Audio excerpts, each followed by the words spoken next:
नमस्कार, बहुत स्वागत है आपका। आप देख रहे हैं छत्तीसगढ़ राउंड अप। मैं हूं आपके साथ ऋतु ज्ञानवानी। सबसे पहले बात अशोकनगर की। मालगाड़ी में भीषण आग लगी है। सागर से कोटा की तरफ यह मालगाड़ी जा रही थी और इसमें आग लग गई। ट्रेन चलाने वाले स्टाफ ने भागकर अपनी जान बचाई। अशोकनगर के सेमरखेड़ी स्टेशन का यह पूरा मामला आपको बता रहे हैं। धू धू कर जला है मालगाड़ी का इंजन।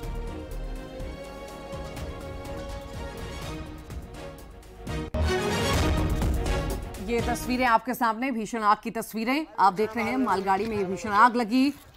सागर से कोटा की तरफ ये मालगाड़ी जा रही थी और अचानक से आग लग गई और स्टाफ ने भागकर अपनी जान बचाई, नहीं तो बड़ा हादसा हो सकता था। ये तस्वीरें आप देख रहे हैं अशोकनगर की। धू धू कर मालगाड़ी का इंजन पूरी तरह से जल गया। मालगाड़ी में आग की तस्वीरें आप देख रहे हैं। ज्यादा जानकारी के लिए हमारे साथ सहयोगी समीर द्विवेदी जुड़ गए हैं। समीर, आखिर क्या ज्यादा जानकारी, किन्हीं कारणों से आग लगी है मालगाड़ी में और अभी क्या स्थिति बनी हुई है? हेलो जी, अभी क्या स्थिति बनी हुई है और किन्हीं कारणों से आग लगना बताई जा रही है? जी ऋतु, मैं बता दूं आपको, ये घटना जो है ये कुछ देर पहले घटना बताई जा रही है। ये सागर से कोटा एक मालगाड़ी ट्रेन जा रही थी, जिसमें अचानक ही घर्षण के कारण मान सकते हैं या फिर गर्मी की अधिकता के कारण मान सकते हैं, इंजन ने आग पकड़ ली थी। आग फैलते हुए कुछ डब्बों तक पहुंची बताई जा रही है। हालांकि समय रहते आग पर काबू पा लिया गया है और ट्रेन आगे निकल गई थी। इसमें किसी व्यक्ति की हताहत होने की सूचना नहीं है, ना ही कोई जनहानि हुई है।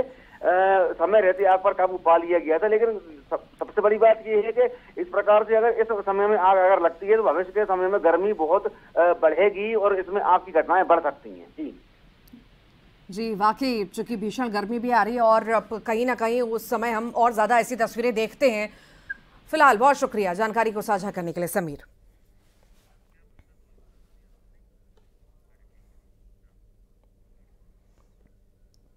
छत्तीसगढ़ में लोकसभा चुनाव से पहले कांग्रेस को झटके पर झटके लग रहे हैं। कलौठा में कांग्रेस के वरिष्ठ नेता चंद्रशेखर शुक्ला ने हाथ का साथ छोड़ दिया है और बीजेपी में शामिल हो गए। वहीं कांग्रेस ओबीसी विभाग के उपाध्यक्ष शंकर साहू ने पार्टी से इस्तीफा दे दिया। बिलासपुर के बिल्हा में कांग्रेस के 150 से ज्यादा कार्यकर्ता और नेताओं ने हाथ का साथ छोड़कर बीजेपी का दामन थाम लिया। मैं बहुत ही सम्मानपूर्वक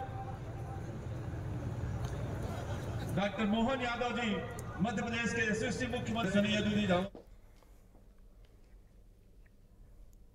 कांग्रेस नेता चंद्रशेखर शुक्ला आज बीजेपी में शामिल हो गए। शुक्ल से पहले भी कई नेता बीजेपी का दामन थाम चुके हैं। पार्टी छोड़ने के बाद ये नेता कांग्रेस पर वार भी लगातार कर रहे हैं। चंद्रशेखर शुक्ल ने तो कांग्रेस पर गोबर घोटाले के आरोप लगा दिए।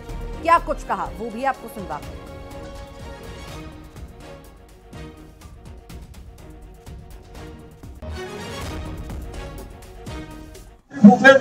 गोबर खाए, गोबर छोटा सुने हो आप कहीं भी अब गोबर पिछड़िया नहीं दिखा थे।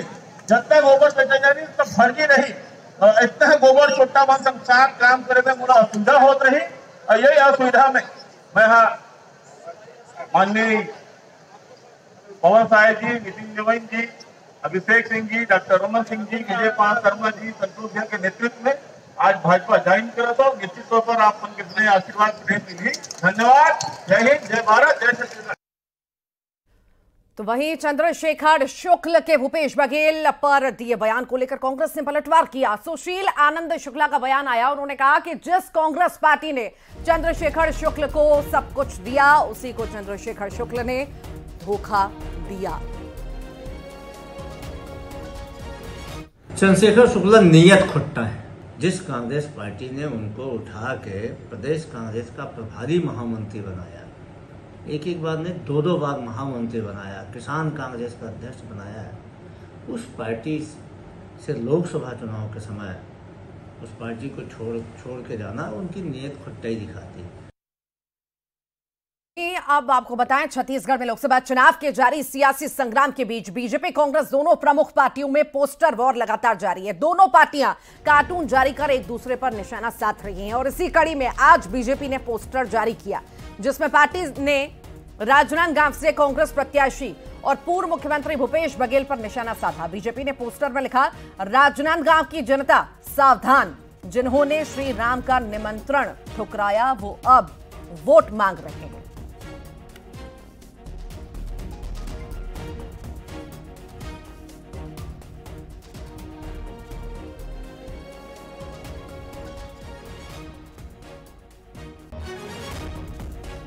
वहीं पोस्टर वॉर जो चल रहा है उसी पर आपको बताएं, कांग्रेस ने बीजेपी की शिकायत कर दी है। बीजेपी के पोस्ट की शिकायत कांग्रेस के द्वारा की गई है। बीजेपी के खिलाफ कार्रवाई की मांग कांग्रेस कर रही है। उनका कहना है कि नफरत फैलाने के ये तरीके हैं जो बीजेपी अपना रही है। बीजेपी ने बघेल को लेकर पोस्ट किया था और उसी पर अब कांग्रेस जो है शिकायत करने पहुंची। पोस्ट में राम और राम मंदिर का जिक्र किया गया था, जिसकी तस्वीर भी आप देख रहे हैं।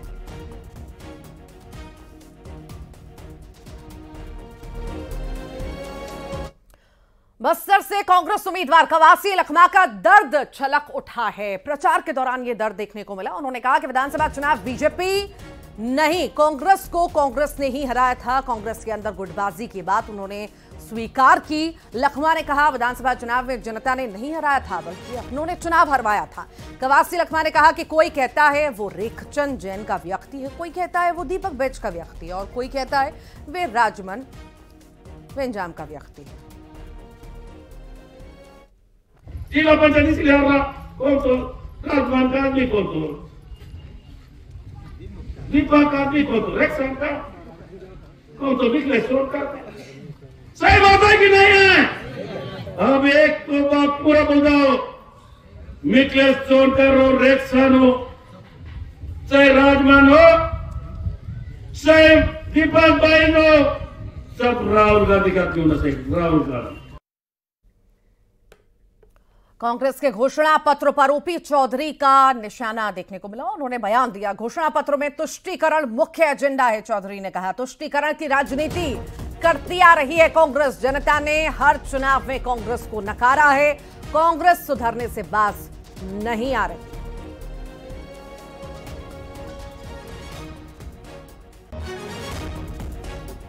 कांग्रेस के घोषणा पत्र में फिर से तुष्टीकरण की उनकी नीति साफ तौर पर उसके दर्शन हो रहे हैं।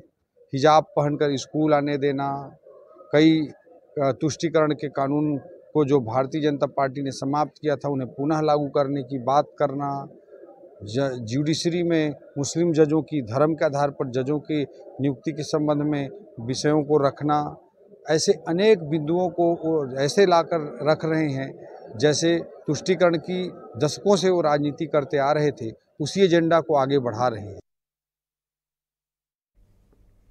और रायपुर में कल ट्रांसफार्मर गोदाम में आग लगी थी और सरकार अब इसकी जांच कराएगी। इसके लिए सरकार ने एक जांच कमेटी भी बना दी है। सीएम साई से सोशल मीडिया पर उन्होंने एक पोस्ट किया।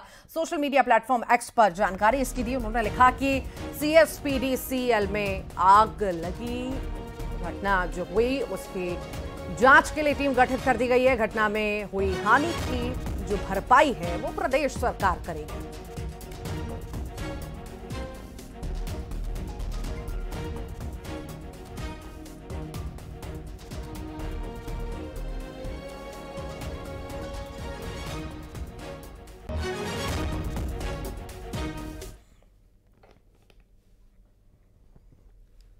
और अब आपको बता दें, कोयला घोटाले की सुनवाई टल चुकी है। सौम्या की जमानत को लेकर यह सुनवाई टली है। जमानत याचिका पर सुनवाई होनी थी जिसे अब टाल दिया गया। एक वकील की मौत के बाद ये सुनवाई जो है टल चुकी है। SC से जमानत याचिका खारिज हो चुकी है और अब सुनवाई होनी थी जो अभी टल चुकी है।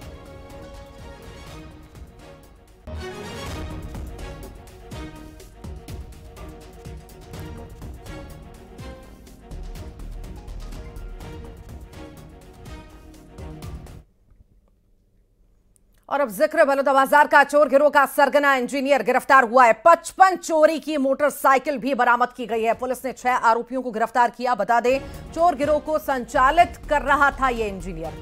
अब गिरफ्तारी हो चुकी है। पूरे ही गिरोह की गिरफ्तारी हो चुकी है। यह सरगना था इंजीनियर और अब गिरफ्तारी इसकी हो चुकी है।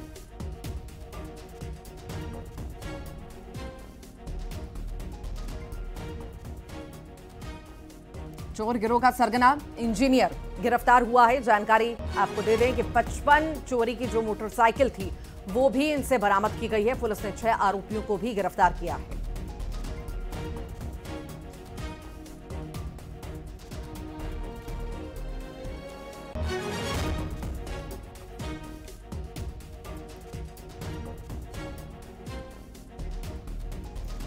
ज्यादा जानकारी के लिए सहयोगी योगेश यादव हमारे साथ जुड़ गए हैं। योगेश, चोर गिरोह का मुख्य सरगना गिरफ्तार हुआ है और कई सारी मोटरसाइकिलें भी। ज्यादा जानकारी। जी देखिए, आपको बता दूं कि भाटापारा ग्रामीण पुलिस को बड़ी कामयाबी मिली है, जिसमें 6 आरोपियों को गिरफ्तार किया गया है और आरोपियों के गिरोह से कुल 55 मोटरसाइकिल बरामद पुलिस ने की है। लगातार भाटापारा क्षेत्र और आसपास के क्षेत्रों में जो वाहन चोरी की शिकायतें मिल रही थी, जिसको लेकर पुलिस ने ताबड़तोड़ कार्रवाई की और जानकारी हासिल की, तब पता चला कि इसमें गिरोह शामिल है, जिसमें 6 आरोपियों को गिरफ्तार किया गया है। इसमें गिरोह का मुख्य सरगना इंजीनियर है, वहीं चॉइस सेंटर संचालक भी इसमें शामिल है। इन्हीं दोनों के माध्यम से और जो आज चोरी के आरोपी है वो मिलकर काम करते थे और ऐसा करते करते लगभग सालों हो गए। ये लोग 55 अब तक मोटरसाइकिल बरामद हुई है और भी मोटरसाइकिल है, जिसकी पुलिस पूछताछ करी। तो गिरोह द्वारा मोटरसाइकिल के नए फर्जी कार्ड बनाए जाते थे, आरसी बनाए जाते थे और ग्राहकों को बिक्री करते थे, ताकि ग्राहकों को पता नहीं चल पाता था कि ये चोरी की मोटरसाइकिल है। वहीं गूगल प्ले स्टोर से पीक जो आर्ट्स आता है मोबाइल ऐप, उनके माध्यम से मोटरसाइकिल के नए पेपर और फर्जी आरसी कार्ड बनाकर खरीदारी करते थे, फिर धोखाधड़ी करते थे। वहीं फर्जी पेपर के माध्यम से बेच देते थे, लेकिन जब चोरी की हुई बाइक जब लेते थे उसके बाद पता चलता था कि बाइक कहाँ से, तब जो बाइक लेते थे वो फंस जाते थे। इसी के चलते भाटापारा पुलिस को कामयाबी मिली कि आखिर बाइक कहाँ से आई, कैसे आई, किसने खरीदी, कहाँ से खरीदी गई, इस माध्यम से पता चला और 55 मोटरसाइकिल और 6 आरोपियों को इसमें गिरफ्तार किया गया है और पुलिस की और पतासाजी इसमें जारी है। ठीक, बहुत बहुत शुक्रिया।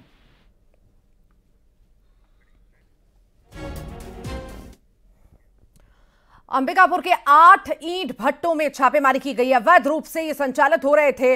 200 टन कोयला भी जब्त किया गया है। 4 संचालकों को नोटिस भी जारी हुआ है। बता दें 3 लाख की ईंट भी यहां से जब्त की गई है। तो ये बड़ी कार्रवाई को अंजाम दिया गया है। 8 ईंट भट्टों में छापेमारी की गई। अवैध रूप से संचालित हो रहा था ये भट्टा, जिसे सील किया गया है और ये बड़ी कार्रवाई की गई। 200 टन कोयला भी जब्त किया गया। साथ ही साथ 4 संचालकों को नोटिस जारी हुआ है। 3 लाख की ईंट भी जब्त की गई।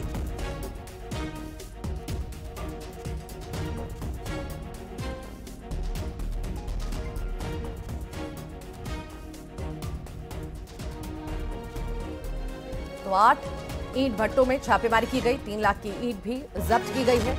साथ ही साथ नोटिस भी संचालकों को जारी हुआ है। बड़ी कार्रवाई को अंजाम दिया गया है। अवैध रूप से ये भट्टा जो है संचालित हो रहा था, जिसे अब सील कर दिया गया है। 4 संचालक हैं जिन्हें नोटिस भी जारी किया गया है और जांच भी हो रही है कि आखिर कितने लंबे वक्त से ये ईंट भट्टे का काम यहां पर चल रहा था, संचालित हो रहा था। ये जांच का विषय है। जांच पड़ताल अभी जारी है। फिलहाल यहां पर छापेमारी की गई।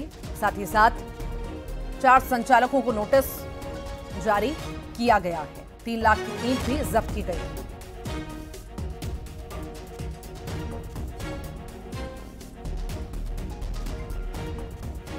ज्यादा जानकारी के लिए सहयोगी श्रवण महंत हमारे साथ जुड़ गए हैं। श्रवण, यहां पर 8 ईंट भट्टों पर छापेमारी की गई है और लंबे वक्त से संचालित भी हो रहा था अवैध रूप से। क्या ज्यादा जानकारी मिल पा रही है अभी?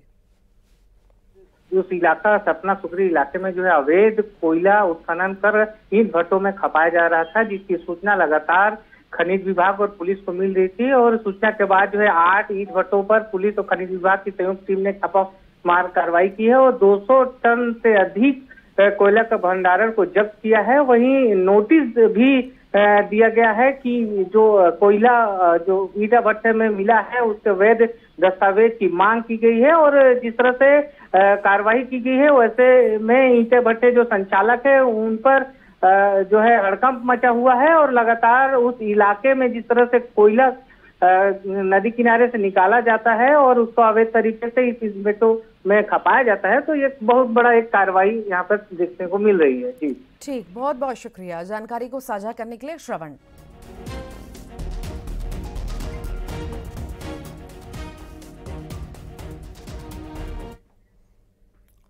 अंबिकापुर का जिक्र करते हैं। व्यवसायी को फर्जी ट्रेडिंग ऐप डाउनलोड कराई गई और 7.5 लाख रुपए की ठगी उससे की गई है। व्यवसायी ने जब पैसा निकालना चाहा तो पैसे नहीं निकले। व्यवसायी की रिपोर्ट पर कोतवाली पुलिस और साइबर सेल की टीम ने नागपुर के महाराष्ट्र से ठगी के आरोपी 3 युवकों को गिरफ्तार किया। इनके पास से पुलिस ने 9 मोबाइल, चेकबुक और सिम कार्ड भी बरामद किए हैं।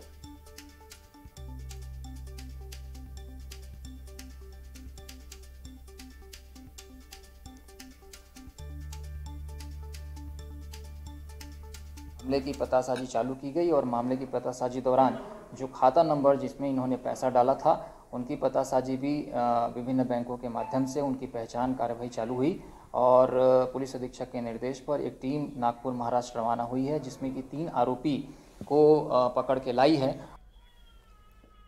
कोरबा में SCCL के प्रभावित आम गांव में पानी की समस्या हो गई है जिससे गांव के लोगों ने बर्तन लेकर प्रदर्शन किया। लोगों ने SCCL प्रबंधन अपने सामाजिक दायित्वों को पूरा नहीं कर रहे, ये भी आरोप लगाए। पानी के लिए प्रदर्शन किया गया, बर्तन लेकर के गांव में घंटों इनके द्वारा प्रदर्शन किया गया। गेवरा क्षेत्र ने ये तस्वीरें देखने को मिली।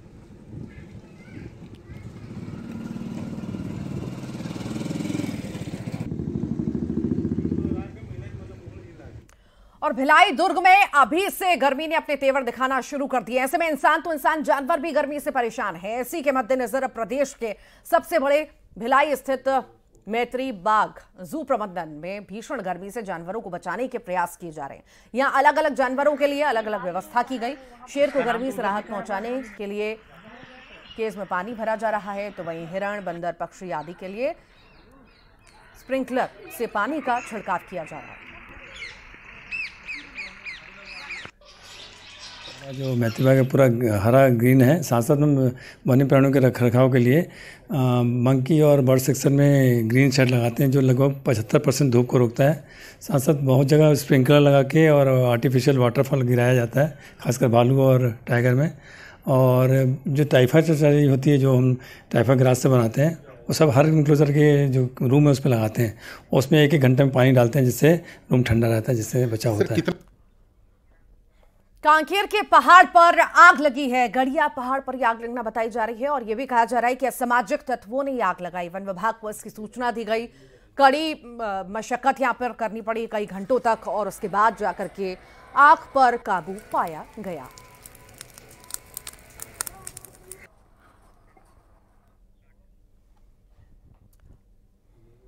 कोरबा के जंगल में आग लगी। 24 घंटे से जंगल में धधक रही है आग। आग बुझाने के किसी भी तरह के प्रयास नहीं किए जा रहे हैं। आग से जंगली पेड़ पौधों को नुकसान हो रहा है, वन्य जीवों की जान को भी खतरा है। बालको रेंज में भटगांव के पास ये आग लगना बताई जा रही है। तो वहीं दूसरी तस्वीर आपको सूरजपुर के दिखाते हैं। जंगल में भीषण आग लगी। कई जगह आग फैलने से भारी नुकसान भी हुआ है। आग लगने के कारणों का फिलहाल पता नहीं चल सका है, जांच जारी है। आग पर काबू पाने के प्रयास भी लगातार किए जा रहे हैं।